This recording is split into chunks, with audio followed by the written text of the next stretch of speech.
Follow the light. नूर की जानिब. 光に従って Sigue la luz. Sarilani Zua. Folge dem Licht. 跟随光， Ikuti Cahaya. 自历史。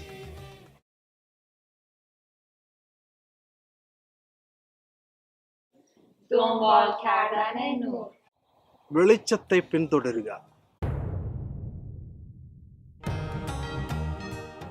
Why did Christianity decline in the West?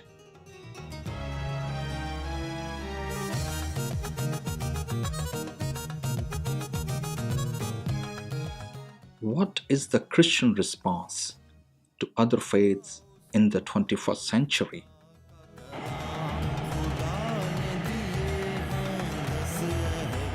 How does the Eastern Church help to revive Christian faith in the Western pluralistic context? Grace and peace to you.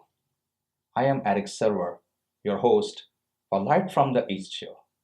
The purpose of this show is to bring cross-cultural conversation, intercultural investigations, global stories, music, art, wisdom, knowledge, experience from our sisters and brothers from across the world.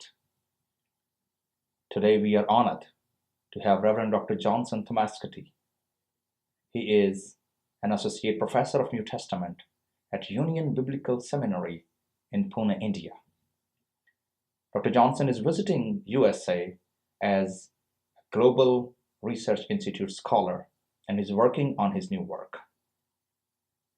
Today, we are going to ask him about his work and its uniqueness in 21st century. Welcome to the show, Dr. Johnson, and especially Light from the East. Thank you so much for the invitation. I am Johnson Thomaskutty. I am greatly honored to be here. I am going to share some of my ideas and I am going to share some of the things that I am struggling with nowadays. So, Dr. Johnson, as we both are from a context where the tradition of St. Thomas is very historical and authentic, coming from Pakistan and you from South India, we strongly believe that during 1st century, St. Thomas came to that part of India. But in 21st century also, there are lots of other research going on. What is the uniqueness of your research regarding to St. Thomas through the tradition and how it is related to the 21st century? Can you explain a little bit about that? That is a very excellent question that you have posed, Eric. In order to answer that pertinent question, I may have to make a few statements. For example, Didymus Judas Thomas is one of the most misunderstood characters. So I want to pause on here. So when you say Judas Didymus Thomas, that's the full name of St. Thomas? Yes. Yeah, because lots of our audience, they don't know that what is the full name of St. Thomas. So it's wonderful to know that his full name is Judas Didymus Thomas. Wonderful. That's good to know. Yeah. Didymus Judas Thomas is one of the most misunderstood characters right from the beginning of the New Testament history and interpretation. The nickname ascribed to him, that is Doubting Thomas, is mostly accepted as a synonym for doubt, unbelief, and lack of devotion. Yeah, that's strange. Yeah.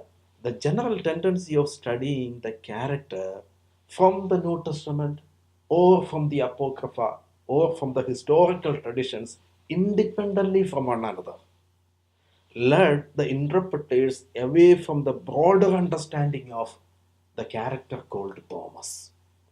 The dichotomy of studying the character of Thomas independently from within the limits of either canonical or apocryphal or from the historical traditions created a lot of gaps within the area of Thomas studies. This situation persuades us to look at the Thomas literature comprehensively to understand the character of Thomas from a broader perspective. The current study is intended to address some of the significant questions in this area. For example, whether Thomas was merely a doubting Thomas or he was a genuine character. Did we understand Thomas comprehensively by bridging the New Testament, the apocryphal documents, and the historical traditions together? Or did we understand him through disciplinary perspectives? How can an interdisciplinary perspective help us to understand the character comprehensively? How was Thomas accepted to the Eastern Christianity, and how does the Thomas literature support or not support this connectivity? Can we understand the Thomas traditions related to Judea, India, and Syria with the help of canonical, non canonical, and traditio historical documents? And you see that these questions have to be adequately dealt with in the process of exploring the Thomas literature. The task of this particular study that I am involved in is threefold. For example, the first thing is to investigate the development of the Thomas literature right from the beginning. Secondly, to understand the peculiar approaches and methodologies of interpreting the Thomas document. And thirdly, to analyze the Thomas literature integratively to understand the character and his mission involvements. That's interesting, Dr. Johnson. As you are saying that to understand the tradition of St. Thomas and its uniqueness in 21st century is not only to go to the biblical and canonical, as you are saying, but also non-canonical.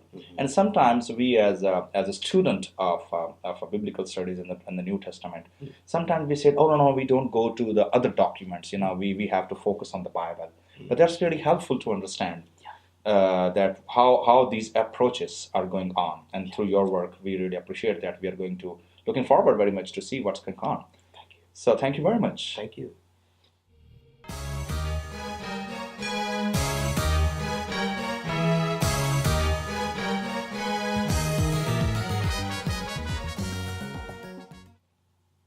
Thank you very much, Dr. Johnson. It was really helpful to understand the background of the tradition of St. Thomas.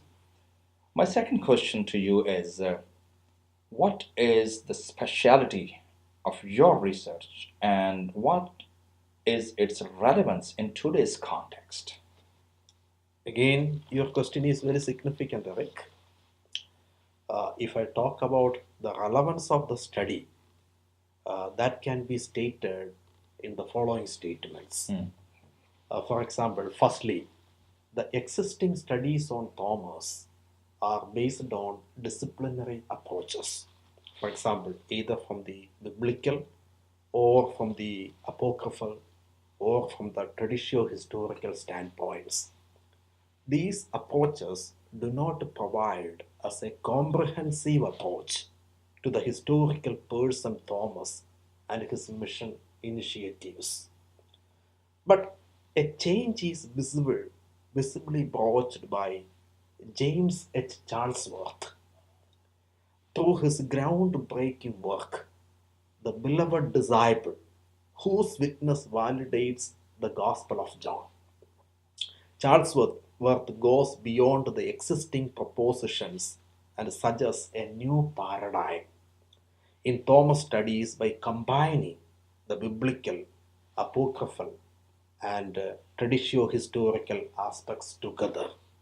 The current study is intended to go a step further to Charlesworth by giving more emphasis on the Jewish, Syrian, and Indian traditions related to the historical figure called Thomas. So if I understood properly here, you are saying that Charlesworth's work was based on documentary evidences. Yeah. But that was all written work.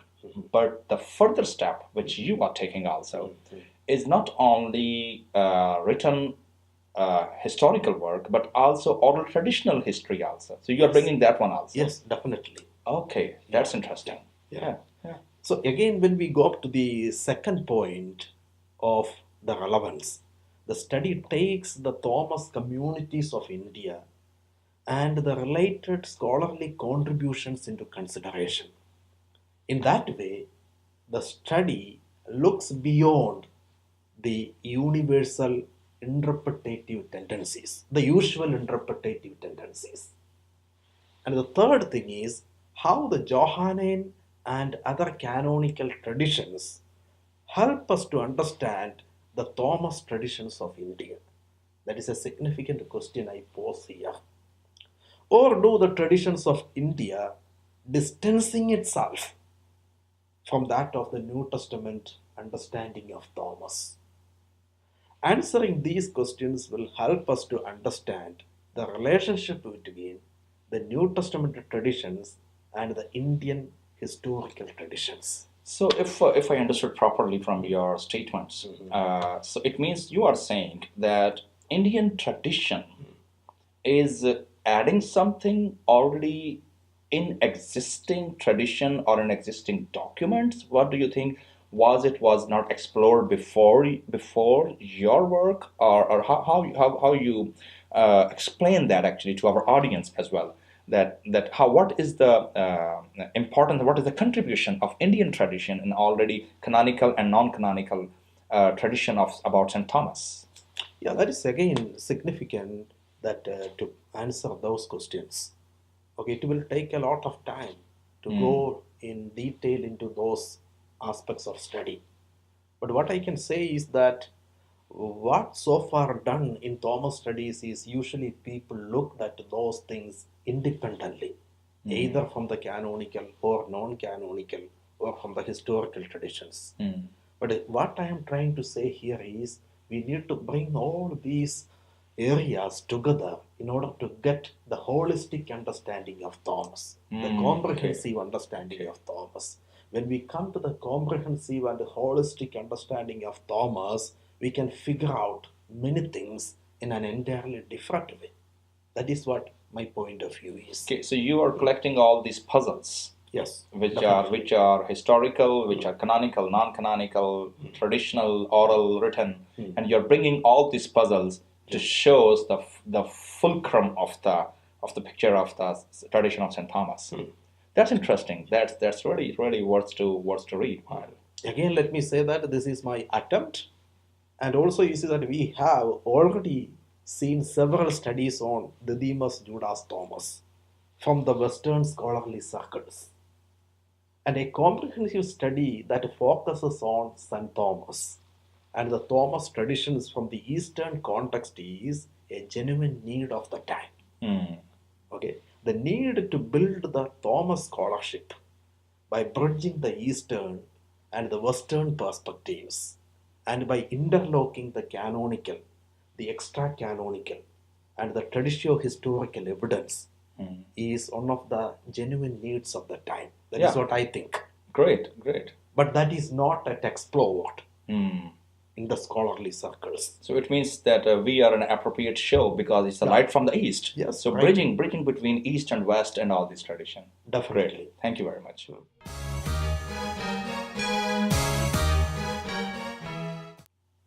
Well, this leads me to third question, and that is, as you mentioned already, Johannine Gospel. So how it relate and what's the significance of this particularly with the Gospel of Saint John, the character of Thomas? How you explain that with this particular background? Again, that is a very entirely different area. And is that Thomas appears 4 times in the Gospel of John. First, he appears in chapter 11:16, where Thomas says, his first utterance, "Let us also go, that we may die with him." The narrative setting provides special punch for the involvement of Jesus as the life-giving Savior in the family of Lazarus.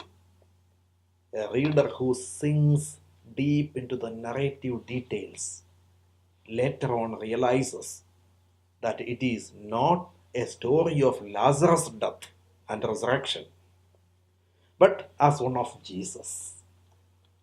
The utterance of Thomas is the major statement that directs the attention of the reader from the minor story of Lazarus to the major story of Jesus, that is the glorification of Jesus within the Gospel of John. Thomas drips the attention of the reader away from Lazarus, his death and his resurrection, to the story of Jesus, his death and his resurrection. You see that there is a shift that happens through this very particular statement of Thomas. So, in that way, the narrator places at the first place Thomas in a very significant way, in a very appropriate way. That is what I think. And again, Thomas appears a second time in chapter 14, verse 5, with his second utterance. That is, Lord, we do not know where you are going. How can we know the way? That is in chapter 14, 5. It provides further understanding about the person and his ideological framework. The shift of emphasis from the previous utterance, that is in chapter 11, 16. There we see that Jesus is going to Jerusalem for his death. And to the latter, that is in chapter 5, Jesus going to the Father, has to be noticed in the process of reading the text of the Gospel. Thomas' role as a character that represents the rest of the disciples initiates some of the significant revelatory aspects in the Gospel. That is what we see. He is asking a very significant and pertinent question to Jesus. Thus, Thomas emerges as a stable character and one who adds a rhetorical punch to the plot structure of the story of Jesus within the Gospel of John. Again, Thomas appears a third time in chapter 20, verses beginning from 24 till 29. So, where we see that Thomas' utterance in chapter 28 brings a clear denouement for the entire story of the Gospel of John. The U-shaped plot structure of the story develops in the following fashion, based on the utterance of Thomas. Firstly, right at the beginning of the Gospel, we see that the story as a whole begins with a reference that the Word was God. The Word was God. Secondly, at the middle of the story, we see that the Word becomes flesh and dwelt among us. That shows that Jesus came, even though he was God, he came and dwelt among us. And at the third portion, we see at the closing, the resurrected Jesus reveals that he is the Lord and God through the utterance of Thomas. So is that Thomas is a very significant character within the Gospel of John in order to bring the aspects of divinity of Jesus. Okay, and finally, Thomas appears in chapter 21, verse 2. It reads as follows: After these things, Jesus showed himself again to the disciples by the Sea of Tiberias. And he showed himself in this way. Gathered there together were Simon Peter, Thomas called the twin, Nathanael of Cana in Galilee, the sons of Zebedee, and two others of his disciples. Here Thomas appears second only to Peter, and he shows his faithfulness as a character who stands in the company of the disciples even after Jesus' death and resurrection. John narrates the story of Thomas with a positive intent. You see here, Thomas' life proves that believing is a process. Believing is a process. Thomas, as a person of courage, faithfulness, spiritual insight, and determination, proves his genuine nature as a follower of Jesus Christ. His four utterances One in chapter 11:16, in chapter 14:5, in chapter 20, verse 25 and 28. In the gospel, validate the view that he was a staunch proclaimer of the divinity of Jesus. Do we still need to marginalize Thomas as a doubting Thomas?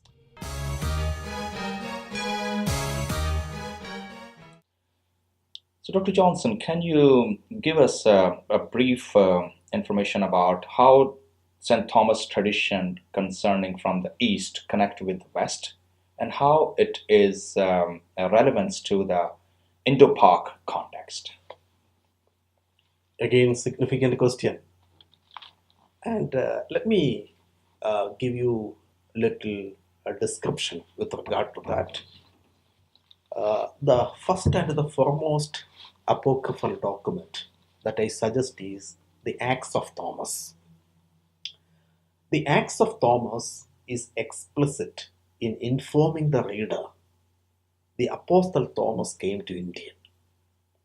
Thomas, as a skilled carpenter in that book, follows Haban to the kingdom of Gundaforus, who was one of the Indian kings. Charles Worth recapitulates the East Syrian traditions with regard to Thomas aptly in the following statements. Quote, "The Acts of Thomas takes us into the East, where the Apostle Thomas was considered Judas Thomas and Jesus' twin brother. But in reality, the mission of Thomas in the eastern part of the world was abnegated considerably, both in the field of biblical studies and in the church historical documents. While it was given priority for the thoughts and activities of Peter, John, Paul, James, and others, who were acting and framing their theologies within the Greco-Roman contextual framework, the thoughts and activities of Apostle Thomas, who went beyond the geographical setting, were neglected considerably. This categorical neglect creates lapses and gaps within the already available descriptions about Thomas. Do we need to think that Thomas came to the northwestern part of India, which was part of the Parthian province? That is a significant question. Or do we need to think that Thomas' apostolic ministry was not restricted within a particular region in the eastern part of the world? There is no unanimity of opinion among scholars, even with regard to Thomas coming to India. Okay. So, for example, while E.M. Philip and K.N. Daniel are the strong advocates of his coming to South India, okay, but at the same time, some people talk that he came to the North Indian provinces, okay, in the Kushan, okay, domination time. So, such kinds of several documents are there. So, some people try to relate Thomas with the Jerusalem, Edessa, Sokotra, Indo-Parthian, okay, Kalyan, South Indian, okay, Malacca, China, Burma, and various other places. But you see that there is no strong claim from any part of the world than from India with regard to the coming of Thomas. That is a very significant point that we have to note. While the northwestern Indian traditions claim that the mission of that part had connections with the Parthian kingdom, okay, the ecclesiastical bodies of the South Indian Church still maintain a close-knit relationship with the Parthian Church. Okay, from those relationships we can infer that, okay, and also from the historical remains in the South Indian context, we can infer that Thomas would have definitely come to India. Okay, and he was both connected to the northern part and to the southern part. And when I come to the close, the descriptions that are arrived in the 14 chapters of the Acts of Thomas are not at all comprehensive concerning the person and work of Apostle Thomas. The continuous traditions handed over from generation to generation in a living community cannot be considered as merely legendary. I'm talking about the South Indian, St. Thomas Christian traditions. We cannot consider that as that is based on a legendary document. This is the fact with regard to the traditions of the Malabar Church. But the discontinued traditions recorded in the book of Acts received, not the book of Acts, Acts of Thomas, received wider attention among the scholars. It is the duty of the researcher to underlook the unrecorded but continuing traditions of the St. Thomas churches in Kerala and the recorded but discontinued traditions of the northwestern and Mylapore provinces, together by way of critical analysis. That means we cannot conclude the Thomas traditions at a stretch without being adequately engaged in research works.